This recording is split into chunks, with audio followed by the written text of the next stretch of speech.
نومبر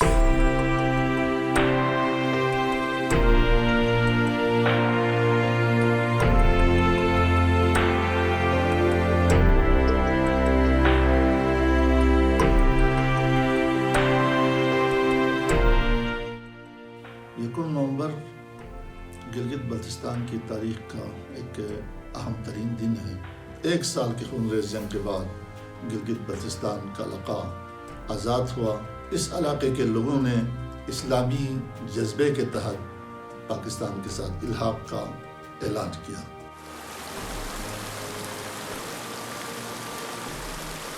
میرا نام Muhammad Hassan Hasrat, presidential award for pride of performance.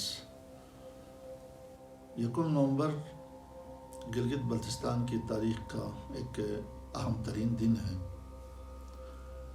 آپ کو معلوم ہے کہ 1840 کے بعد سے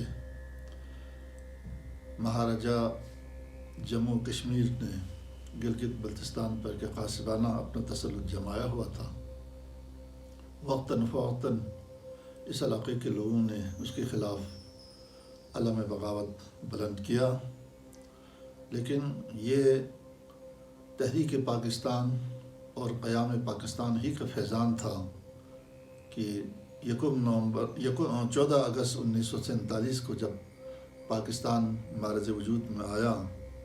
تو ایک اسلامی رشتے کی بنیاد پر اس علاقے کے لوگوں نے بھی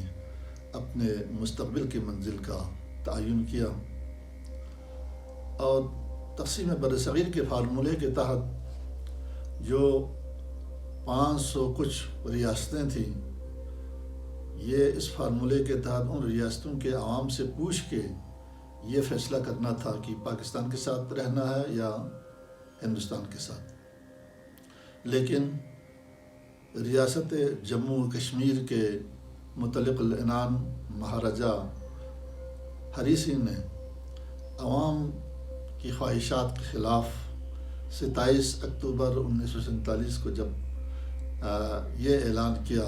کہ ریاست جموں کشمیر کا الحاق ہندوستان کے ساتھ ہوگا، تو یقیناً یہاں کی اکثریتی آبادی مسلمان ہونے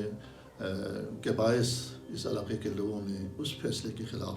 بغاوت کا علم بلند کیا، اور 1 نومبر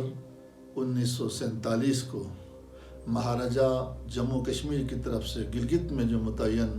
گورنر تھا بریگیڈیئر گنسارا سنگھ، اس کو وہاں کے مقامی جو فورس تھی گلگت اسکاؤٹ، صوبیدار میجر محمد بابر خان کی سرکردگی میں بریگیڈیئر گنسارا سنگھ کو اریسٹ کیا، اور اس کے ساتھ ہی پاکستان کا سبز ہلالی پرچم گلگت کی سرزمین پر لہرانے لگا، اور یہی ہماری منزل کے تعین کا دن تھا۔ جب گلگت آزاد ہوا تو آزادی کا یہ دائرہ